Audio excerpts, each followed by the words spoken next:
नमस्कार, आप सभी दर्शकों का बहुत बहुत स्वागत है देश न्यूज के खास कार्यक्रम ब्लैक बॉक्स में। मैं हूं आपके साथ निशा। दर्शकों, आज ब्लैक बॉक्स में हम बात करेंगे कि चुनाव में वोट डालने पर आपके बाएं हाथ में जिस स्याही का प्रयोग किया जाता है, आखिरकार उस स्याही का रहस्य क्या है, उसकी कहानी क्या है, कब इस स्याही की शुरुआत की गई थी। तो चलिए शुरू करते हैं। भारत में किसी भी चुनाव में वोट डालने पर आपके बाएं हाथ की तर्जनी पर स्याही से निशान लगाने की परंपरा रही है। ये इस बात का संकेत है कि आप वोट डाल चुके हैं। ये एक ऐसी स्याही होती है जिसके दाग जल्दी नहीं मिटते हैं। शुरू में ये बैंगनी रंग की दिखाई देती है, लेकिन समय बीतने के साथ ही ये काली पड़ जाती है और आपने देखा भी होगा। इस अमिट स्याही या इंडेबल इंक का नाम से जाना जाता है। स्याही लगाने का एक फायदा तो ये है कि इससे पता चलता है कि इस व्यक्ति ने मतदान कर दिया है। दूसरा फायदा यह भी है कि वो व्यक्ति दोबारा वोट नहीं डाल सकता। भारत ही नहीं, दुनिया के कई देशों में मतदान के बाद स्याही से चिन्हित किया जाना अनिवार्य है। खास बात यह है कि दुनिया के अधिकांश देशों में ये स्याही भारत से ही जाती है। अब आपके मन में ये सवाल भी उठ रहा होगा कि आखिर ये स्याही भारत में बनती कहाँ है।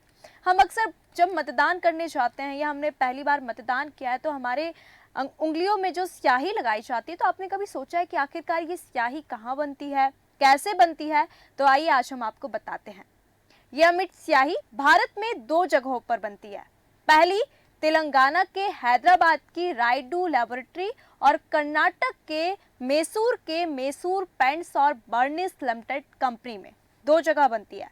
भारत का चुनाव आयोग मैसूर पेंट्स और बर्निश लिमिटेड में बनी स्याही का इस्तेमाल करता है, जबकि रायडू लेबोरेटरी में बनी स्याही दुनिया के दूसरे देशों में भेजी जाती है। दुनिया के करीब 90 देशों में इस स्याही का इस्तेमाल किया जाता है। इसमें से 30 देशों में स्याही की आपूर्ति मैसूर पेंट्स और बर्निश लिमिटेड कंपनी भी करती है। शुरुआती दिनों में स्याही को छोटी बोतलों में भरकर निर्यात किया जाता था। रायडू लेबोरेटरी के सीईओ शशांक रायडू के मुताबिक आधुनिकतम तकनीकों के चलते 2014 के बाद से इस अमिट स्याही से बने मार्कर का निर्यात किया जाने लगा। पहले ये बोतल्स में निर्यात की जाती थी, लेकिन अब ये मार्कर के रूप में निर्यात होती हैं। इस स्याही का इस्तेमाल पल्स पोलियो प्रोग्राम में भी होता है। हम अक्सर देखते हैं कि जब पल्स पोलियो पिलाया जाता है बच्चे को, और जिन बच्चों को टीका लग जाता है उन्हें टीके लगने का चिन्ह भी इसी स्याही से लगाया जाता है, ताकि हमें पता रहे कि इस बच्चे को टीका लग चुका है और ताकि हम उसको दोबारा पोलियो ना पिला सके। चुनाव के दौरान बैंगनी रंग की स्याही को बाएं हाथ की तर्जनी पर लगाया जाता है। चुनावी स्याही में 10 से 18% मात्रा सिल्वर नाइट्रेट केमिकल की होती है। जब चुनाव अधिकारी इसे उंगली पर लगाते हैं तो यह हमारे शरीर में मौजूद नमक के साथ प्रतिक्रिया करके सिल्वर क्लोराइड बनाती है। चूंकि सिल्वर क्लोराइड पानी में घुलता नहीं है, तो यह हमारी त्वचा से जुड़ा रहता है। उंगली पर लगने के सेकंड भर बाद ही यह अपना निशान बना लेता है और 40 सेकंड में पूरी तरह से सूख जाता है। आपको बता दें, अभी लोकसभा चुनाव चल रहे हैं, कल 6वें चरण का चुनाव होना है और ऐसे में अधिकतर लोगों के मन में ये प्रश्न उठता है। और खास बात यह है कि पानी के संपर्क में आने के बाद भी इसका रंग काला हो जाता है। आप चाहे जितना भी साबुन, पाउडर या तेल रगड़ ले, ये छूटेगा नहीं। इसका निशान कम से कम 72 घंटे तक त्वचा से नहीं मिटाया जा सकता। भारतीय चुनाव आयोग हर चुनाव के दौरान लाखों बॉटल स्याही के ऑर्डर देता है। चुनाव आयोग के मुताबिक 2014 के आम चुनाव के दौरान 21 लाख बॉटल स्याही का ऑर्डर दिया गया था, जो 2019 के आम चुनावों में बढ़कर 26 लाख तक पहुंच गया।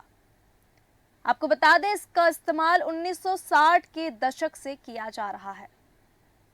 चुनाव आयोग की ओर से मार्च 2015 में जारी हुए एक आदेश के मुताबिक स्याही बाएं हाथ की तर्जनी उंगली के नाखून के आखिरी सिरे से प्रथम जोड़ के नीचे तक ब्रश से लगाई जाती है।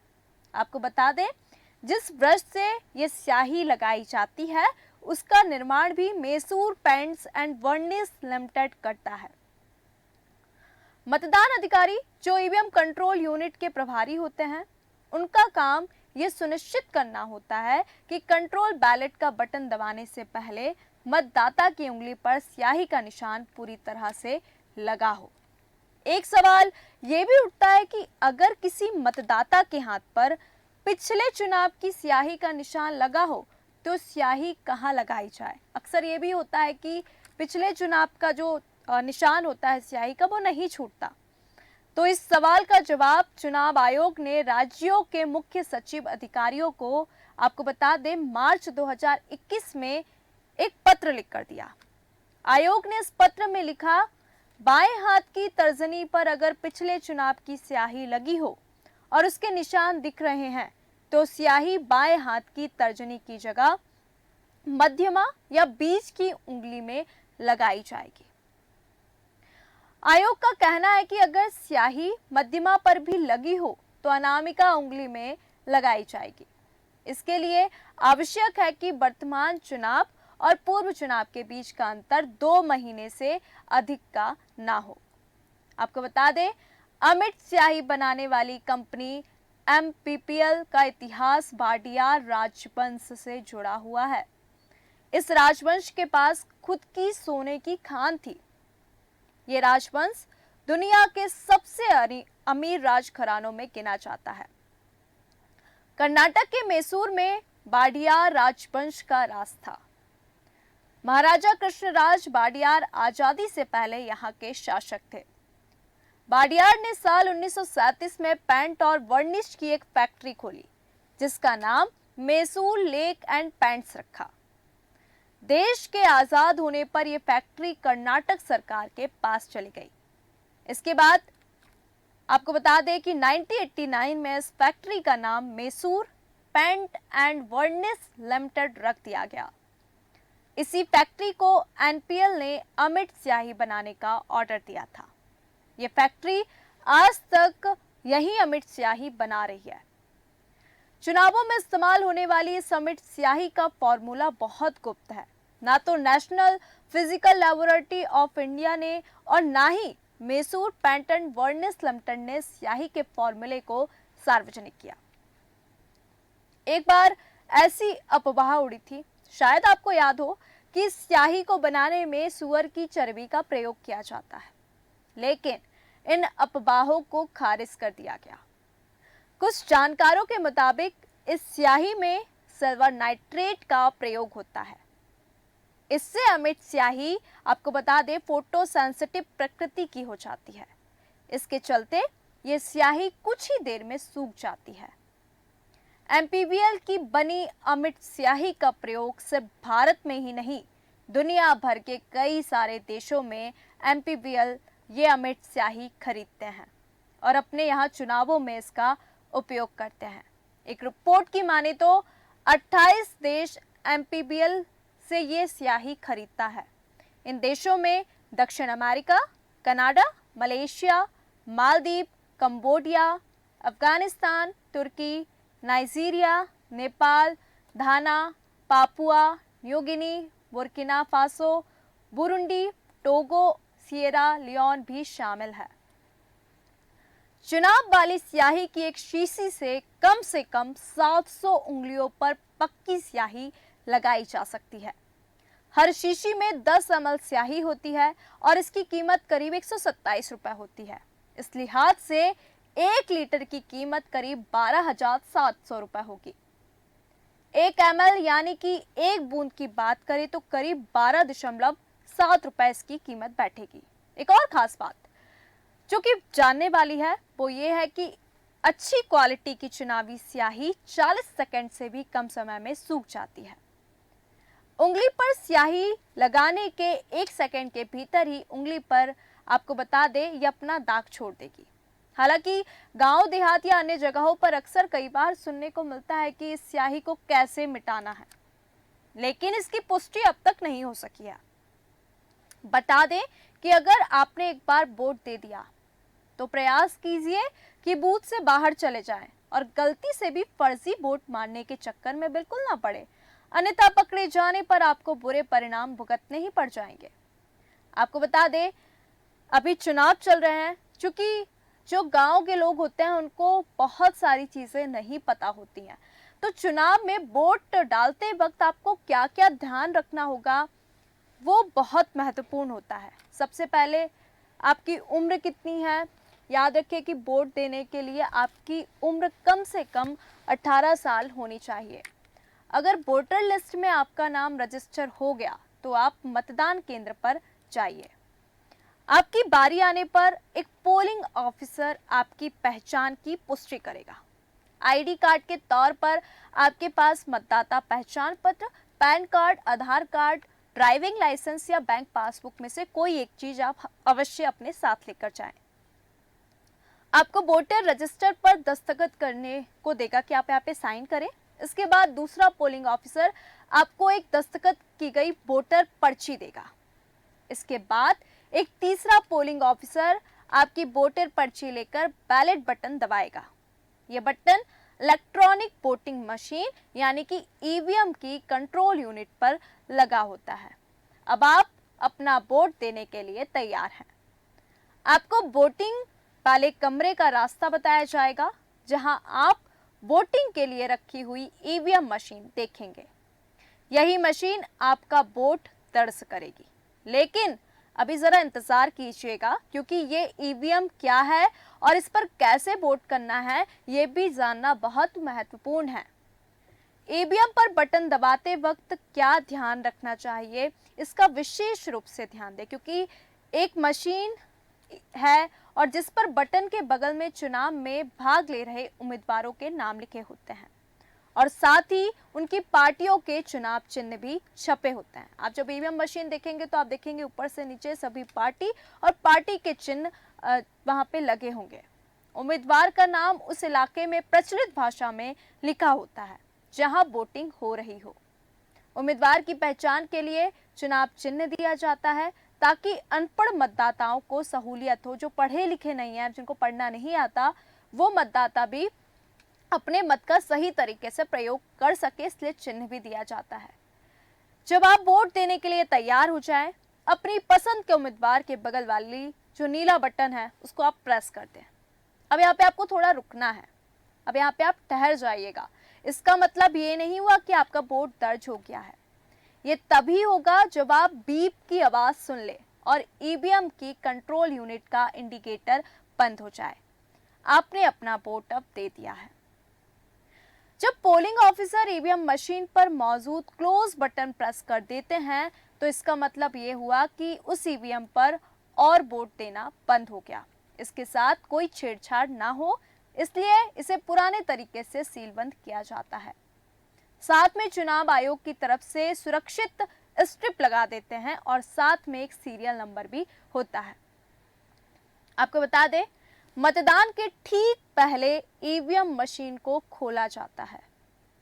मतगणना के दिन गिनती शुरू होने से पहले काउंटिंग स्टाफ और उम्मीदवारों के एजेंट ईवीएम मशीनों का मुआयना करते हैं। एक रिटर्निंग ऑफिसर इस पूरी प्रक्रिया की निगरानी करता है। जब रिटर्निंग ऑफिसर इस बात से आश्वस्त हो जाता है कि वोटिंग मशीन के साथ किसी तरह की छेड़छाड़ नहीं की गई है तो वह ईवीएम पर लगे रिजल्ट बटन को प्रेस कर देता है। रिटर्निंग ऑफिसर हर एक उम्मीदवार को कुल पड़े वोटों का हिसाब कराता है। आपको बता दें, तसल्ली हो जाने के बाद वो रिजल्ट के सर्टिफिकेट पर दस्तखत करता है और उसे चुनाव आयोग को सौंप देता है। इसके बाद चुनाव आयोग अंतिम रिजल्ट को अपनी वेबसाइट पर जारी कर देता है। आपको बता दें, इस नीली स्याही को भारतीय चुनाव में शामिल करने का श्रेय देश के पहले मुख्य चुनाव आयुक्त सुकुमार सेन को जाता है। उंगली पर लगी स्याही दर्शाती है कि आपने अपना वोट दे दिया है। लेकिन क्या आपको पता है कि आखिर ये स्याही क्यों नहीं मिटती और ये बनती कैसे है? दरअसल इस स्याही को दक्षिण भारत में स्थित एक कंपनी मैसूर पेंट एंड वार्निश लिमिटेड ने बनाई, जैसा कि बताया गया, और साल 1937 में इस कंपनी की स्थापना हुई। इस स्याही को कंपनी एमबीपीएल के जरिए सरकार या चुनाव से जुड़ी एजेंसियों को सप्लाई करती है। थोक में इसकी बिक्री नहीं होती। अब आपको बताएंगे कि स्ट्रांग रूम का मतलब है, जब आप मतदान दे देंगे तो जो ईवीएम मशीन है वो स्ट्रांग रूम में रखी जाती है। आपने स्ट्रांग रूम के बारे में सुना होगा, लेकिन स्ट्रांग रूम के अंदर क्या क्या चीजें होती है ये भी आपको पता होना बेहद आवश्यक है। स्ट्रांग रूम का मतलब है कि वैसा कमरा जहां की सुरक्षा अचूक है और जो अनऑफिशियल लोग हैं वो वहां तक पहुंच ही नहीं सकते, मतलब उनका पहुंच पाना असंभव है। आपको बता दें, भारतीय चुनाव में स्ट्रांग रूम का मतलब निष्पक्ष और पारदर्शी मतदान और वोटों की गिनती से है। मतदान के बाद ईवीएम स्ट्रांग रूम में रखी जाती है और इनकी सुरक्षा के लिए चुनाव आयोग पूरी तरह से चाक चौबंद रहता है। देश भर के स्ट्रांग रूम में ईवीएम की सुरक्षा चुनाव आयोग 3 स्तरों पर करता है, 3 स्टेज पर करता है। इसकी सुरक्षा के लिए केंद्रीय अर्धसैनिक बलों की तैनाती रहती है। केंद्रीय बल स्ट्रांग रूम के भीतर की सुरक्षा को देखते हैं, जबकि बाहर की सुरक्षा राज्य पुलिस बलों के हाथों में होती है।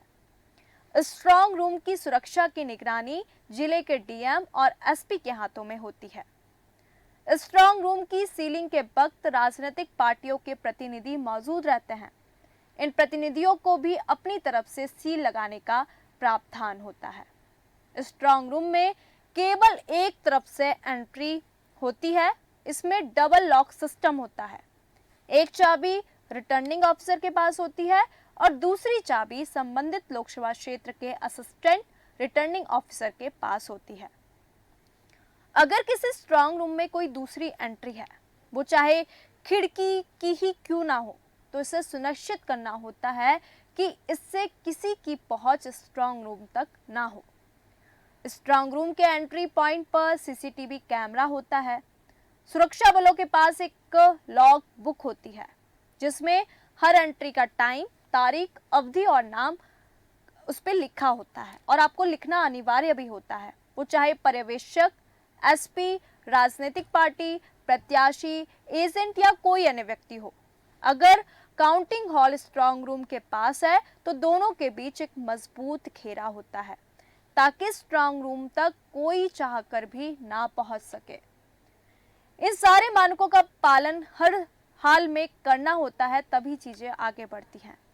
अगर काउंटिंग हॉल और स्ट्रांग रूम के बीच ज्यादा दूरी है तो दोनों के बीच बैरिकेडिंग होना चाहिए और इसी के बीच से ईवीएम काउंटिंग हॉल तक पहुंच होनी चाहिए। वोटों की गिनती के दिन अतिरिक्त सीसीटीवी कैमरे लगाए जा सकते हैं। स्ट्रांग रूम से काउंटिंग हॉल तक ईवीएम ले जाने को रिकॉर्ड किया जाता है ताकि कोई फेरबदल ना हो। स्ट्रांग रूम और काउंटिंग हॉल की लोकेशन को लेकर भी कई मानक शामिल है, जैसे कि बेसमेंट, उसके पास कोई छत, किचन या कैंटीन, पानी की टंकी और पंप रूम नहीं होने चाहिए। इसके अलावा सभी प्रत्याशियों को लिखित में सूचित किया जाता है कि वो अपने प्रतिनिधि को भेजकर सुनिश्चित कर ले कि स्ट्रांग रूम सुरक्षित है। तो दर्शकों, आपको बता दें कि चुनावी स्याही आखिर क्यों नहीं मिटती है, कहाँ बनती है वोटिंग वाली स्याही, दुनिया भर में क्यों इसकी डिमांड होती है, क्योंकि भारत देश में केवल 2 जगह यह अमिट स्याही बनाई जाती है, जिसका भारत के अलावा भारत के अन्य देशों में भी इसका निर्यात होता है और काफ़ी अच्छी तादाद में होता है। आखिरकार ये जो चुनावी स्याही है वो कैसे बनती है और कब अमिट स्याही की ज़रूरत पड़ी, बाडियार राजवंश से जुड़ा है इस अमिट स्याही का राज और कैसे काम करती है स्याही, कहाँ और कौन बनाता है स्याही, और स्याही का दिलचस्प कनेक्शन है चुनाव से, क्योंकि चुनाव में ये बहुत महत्वपूर्ण हो जाता है। जो कि अगर स्याही नहीं होती तो हमें कैसे पता चलता कि ये मतदान कर चुका है, वोट डाल चुका है। तो स्याही का महत्वपूर्ण रोल है इस पूरे चुनाव में, क्योंकि भारत में किसी भी चुनाव में वोट डालने पर आपके बाएं हाथ की तर्जनी पर स्याही के निशान लगाए जाने की परंपरा है। तो इसके पीछे की जो कहानी थी वो ये है कि आखिरकार आपकी जो बाएं हाथ की उंगली है उसमें क्यों ये अमिट स्याही लगाई जाती है, इसके पीछे का संकेत क्या है, और इसका मतलब ये भी है कि आप मतदान कर चुके हैं, मतदान में फर्जी बाड़ा ना हो, इसलिए इस अमिट स्याही को बनाया गया है। एक स्याही ऐसी होती है जिसके जो दाग होता है वो बिल्कुल जल्दी नहीं मिटते। आपने अक्सर सोचा होगा कि जब आप मतदान करके आते हैं, वोट डाल के आते हैं, तो 72 घंटे तक तो आप इसको किसी भी कंडीशन में नहीं छुटा सकते। आप कितनी भी कोशिश कर ले, 72 घंटे के अलावा ये स्याही कम से कम 20 से 25 दिन आपकी उंगलियों में रहती है। आपको बता दें, शुरू में तो ये बैंगनी कलर की नजर आती है, पर धीरे धीरे जो इसका कलर होता है वो ब्लैक होता जाता है। तो दर्शकों, आज के खास कार्यक्रम में हमने आपसे साझा किया कि चुनावी स्याही आखिरकार क्यों नहीं मिटती और कहाँ बनती है वोटिंग वाली स्याही। वोटिंग वाली स्याही का जो इतिहास रहा है वो क्या है, और दुनिया भर में सबसे अधिक इसकी डिमांड क्यों की जाती है, और ये कैसे बनती है, और कब इसकी आवश्यकता बढ़ी, तमाम जानकारी आप सभी के साथ साझा की। तो दर्शकों, ब्लैक बॉक्स के खास कार्यक्रम में फिलहाल इतना ही। मुझे दीजिए इजाजत। नमस्कार।